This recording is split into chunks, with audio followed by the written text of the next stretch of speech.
Hey, it's your host, Mark Santiago, and I'm excited to introduce you to the next level of this podcast, Empowered AF 2.0. 2.0. In this next stage of Empowered AF, we're going to dive deeper into what it means to be an empowered man in his most advanced form. I'm talking healthy communication, healthy lifestyle, both physically and emotionally, and evolving into the man you've always wanted to be. So stick around and join me in this episode of Empowered AF 2.0. All right. It looks like we're live, and I've got my guy here, William Woody. William, welcome to Empowered AF. It's nice to have you. Thank you. Good to talk to you, man. Yeah. So if you guys are following along, you're like, what is this client journey? What we decided to do is we wanted to talk to some clients of ours that are either in our current program or have been in Thrive, and really just give them an opportunity to share, not just for like what we do, but in terms of them and like what they've experienced in life. Because as men, we've all experienced shit. Like we've all been through stuff. And it's important to see that, hey, there's other guys that are just like me, white, black, brown, yellow, truck driver, CEO, my forklift driver. Like we're all here because we've been through and we've experienced pain. We've experienced things in our life that have put us in this trench, if you will. And so that's why we're doing these calls. If you're wondering, like, why are you doing these client journey calls? Like, what's this about? That's what it's about. So William has raised his hand and said, hey, I want to talk about communication. I want to talk about some things that I've learned. So William's going to be on the hot seat. I'm going to ask him some somewhat tough questions, but at the end of the day, he's a pretty solid dude. So I think he's going to give us some really good insights. And as it was, he's got some background and he'll surprise you, I think, with some of his knowledge and wisdom that he's got already. So let's start with this, man. Is like, what is communication like to you? Like, what is communication to you about? Like if you could just define communication, how do you define it? Well, now communication means I listen more. I listen to what people are actually saying instead of just kind of tuning them out. I listen empathetically now. I let people finish speaking before I formulate a thought or a question or, chime in. And I used to not be good at that. Yeah. Well, I mean, I don't know about you, but I know for me, had a lot to do with the way I was raised, right? Like I wasn't a good communicator. My dad really didn't even talk about emotions and things like that. So like, what was it like for you as you kind of, were raised and growing up? It was the same. I was raised by, my grandparents. They were older. They were from a different generation. They really didn't communicate well. They just did what they did. My grandfather was an older man, and he was done with all this hassle of relationships and dealing with coworkers and stuff like that. He just was retired and, Yeah. So for him, it was like, I am what I am. It is what it is. That's all there is to it. Yes. And then, did you grow up? Where'd you grow up at? South? I grew up in Louisville, Kentucky. Here, it's in the Midwest, they say. That really? I would not consider. But then again, you're right on the border. So you're kind of Indiana, which is basically, yeah. I've spent some time. Louisville is a pretty city. I love the rivers and it's gorgeous down there. Yeah. So let's talk about this. Is like, how many times, if you don't mind sharing, how many times have you been married? I was married twice. Okay. So going from a guy who really wasn't given much communication skills growing up, like what was that like in marriage? Well, I didn't know what I was doing wrong in both marriages. Though the first one wasn't very bad, and then it was over just like a snap of a finger. And then the second one, there were communication issues, but I didn't know it, Yeah. So like what kind of communication issues were showing up that you've now, as you've kind of looked at it? Well, apparently there was this empathetic listening that I didn't know I wasn't doing correctly. And, communicating empathetically, communicating emotions as well as I should have as the leader of the marriage. Yeah. Yeah. So, I mean, tell me more about that. Was it like give me an example of like, maybe she would share something and like, how would you respond? Like, would you just be like, shut her down, or would you just be like being on the TV? You know what I mean? Like what would happen? Yeah, we were both pretty busy. She was a nurse. I was a truck driver. Everybody hates the industry that I'm in once they get in a relationship with me because it's long days and, you never know when you're going to get home. And that upsets every woman I've ever been with. But as far as communication, we'd both be tired and there'd be a dozen things to do, just like happens in life. And I always get, busy doing all the things and and at the time, I didn't know I needed to stop the things and listen and communicate and put that first before all the things that have to be done. I didn't realize that. Yeah. So it sounds like what would happen, and this is, again, this is not just you, this is probably every man in the world. Yeah. It's like you're doing your thing, you're putting stuff together, you're getting ready for tomorrow, you're whatever, and then she's like, babe, can I just tell you about this thing? And you're like, fuck. Yeah. And I'm halfway listening and doing Yeah. 9 things at once. And yeah, I understand you, babe, things like that. Yeah. And how do you think she received that? Well, now that I think back about it, she did not receive it well, and it led to, what I call outbursts and being upset about things I didn't even know there was a need to be upset about, or, consider there was a need to be upset about. Yeah. So you're like, I'm doing my thing, I'm providing for you, I'm going to work, I'm coming home, I'm not cheating on you, I'm not being a dick to you, I'm not being an asshole to you. And now all of a sudden there's all these issues, right? Yes. And that usually leads your spouse, your wife, or whatever into needing other people to talk to. And then there's where the problem comes in, because you're not there emotionally enough. And there's always somebody in the background that's got just enough time and attention to fill in that 20% gap. Yeah. I like how you're saying that, because ultimately, I can't remember if I shared this with you on our call, but ultimately when I look at affairs like that, it's like, there's two sides to this equation. She has her side. No one put a gun to her head and said, go fucking do whatever you're doing. But at the same time, it's like, we can look at what is the environment we created. And that's really what you're doing, is you're just taking ownership. Like, hey, I created that environment. She did with it what she wanted to do, and it was fucking wrong. But I created the environment. That's huge. Yes. Well, as a man, I just realized this in the last few months since I've been in the program. It was my job to fill in that 20% and not leave any grass growing or any gaps for anybody else to fill. And that's exactly what happened in my last relationship. It was a 3-year, we weren't married, but we were on our way to being married. And, she just wasn't getting the correct communication, the correct amount of communication, and the empathy that I needed. Like I said, I left a little gap there, and there was somebody to fill it again. Yeah. I mean, like, why do you think men do that? Why do we not pay attention? Is it because we're not taught that, or like, is there something else?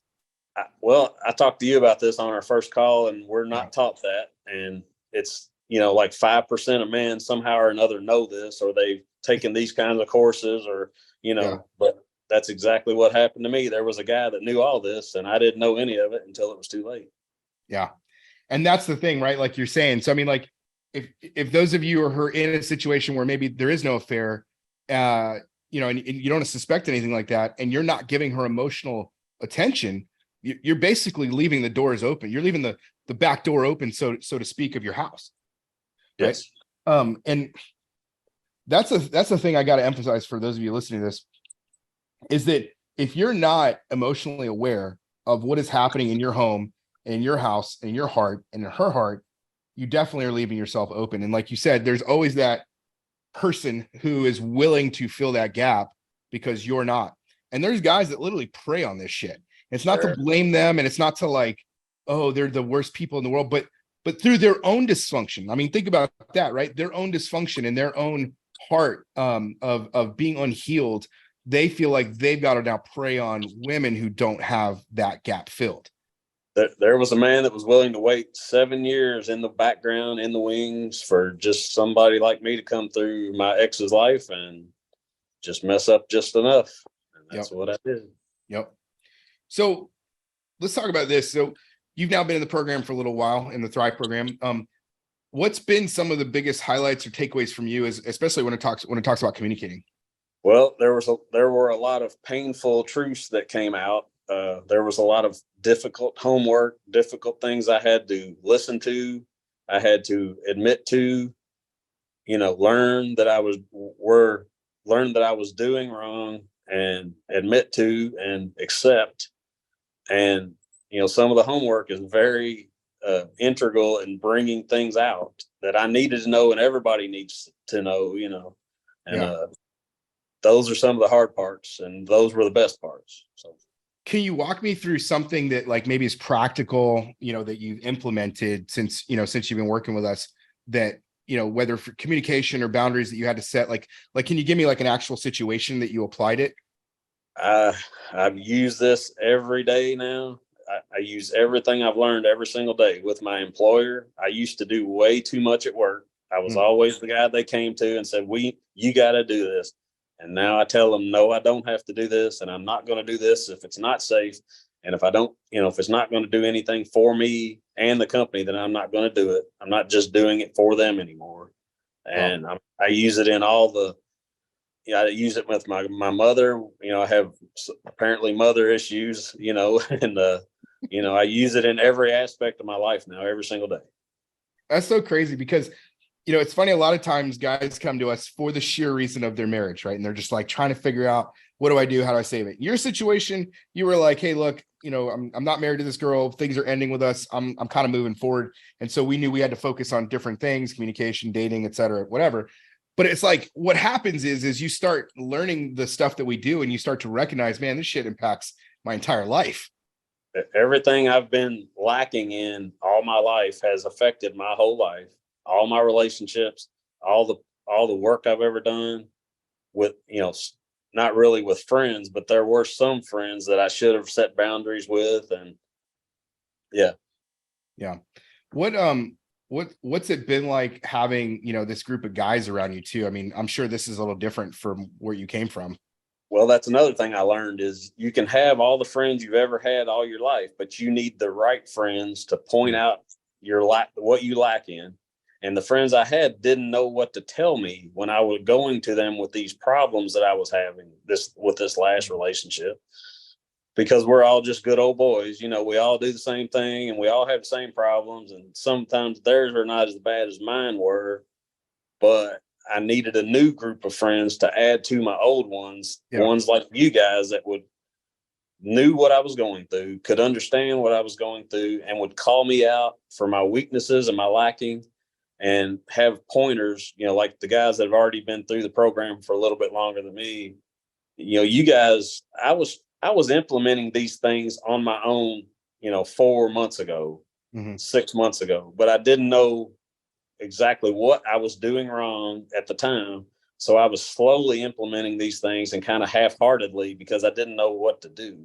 Yeah. But if I would have had this program 6 months ago, I believe I could have saved that last relationship, and I would have, learned insight into, like I said, my line of work. It has helped. I could have done a lot better things 6 months ago in every single aspect of my life if I'd have just had some of the things some of the tools I've learned through you guys.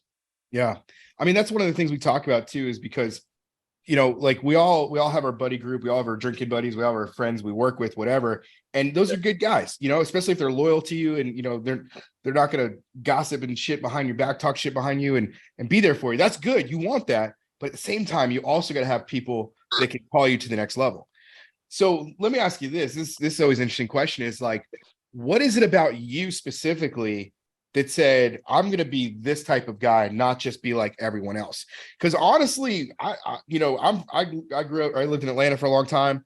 I've spent a lot of time in Tennessee and Kentucky. Not a lot of good old boys want to do this kind of work, right? Not a lot of guys that are truck drivers and work with their hands and like real dudes, that I think of like masculine dudes, do this type of soft kind of work. Like, what about you led you to this point? I mean, you're clearly a masculine guy, like most guys look at you and, man, he's tough, he's this.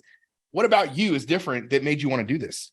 Well, I have kind of learned that there's not a lot of men that know how to implement the tools that I have learned through you guys, and they just don't know, and they just get through life and they have all the fights and all the, they don't talk to their wife for a week and they don't even sleep in the same bed. But what I have learned is when I'm after all the improvements are made and my evolution is complete, I'm going to be in the top 3% of men in this world, knowing what I know now. I have sought out other coaching, specific coaching. You guys have done like an 80% improvement on me as far as this kind of communication. Yeah. So awesome. Far. And I'm not done. I'm not done yet. Yeah. You're like halfway through, if that. Yeah. I love it. So let me ask you this, is kind of as we wrap up here towards the end, like, what would you say to guys that are kind of like you? It's like, hardworking, you provide for your wife. You didn't cheat on, like you're just a regular dude. And now you're slapped in the face with maybe a divorce, maybe a separation, whatever, or maybe she's cheating, whatever. Like, what would you say to that guy in terms of what he needs to do right now? What would I say to him? I would say I have a friend I'm pointing these things out to as we speak. Every day we talk about what's going on with me. And he's like, I kind of go through something. I'm like, look, dude, I can tell what's going on with you and your wife. And I'm not trying to butt into anything, but I know how to help you. And I know the guys you need to talk to get the help. Yeah. Okay. And is there a specific thing that mentally they need to just do to get over it? Because like, it's hard when you've only known a certain way. Again, I've worked around a lot of guys like you. It's like, you work with your hands, whatever. It's like, it's almost hard to go, man, they're hard headed. Like, how do they, exactly. You know what I mean? I know exactly what to tell these men.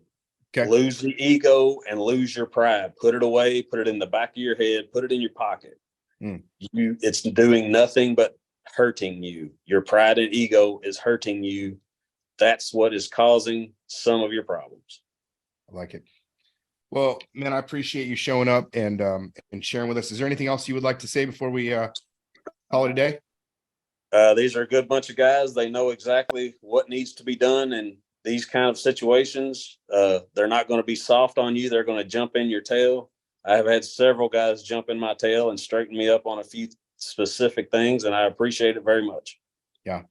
I think that's the thing, right? As men, sometimes we need a place to cry, and I get that. And like, we need a soft landing place, but at the same time, we also need people who are going to challenge our beliefs and challenge who we are in here, because that's the only way we grow. So if you're in your situation and you're just like all in a mess emotionally, it's hard to help a guy like that.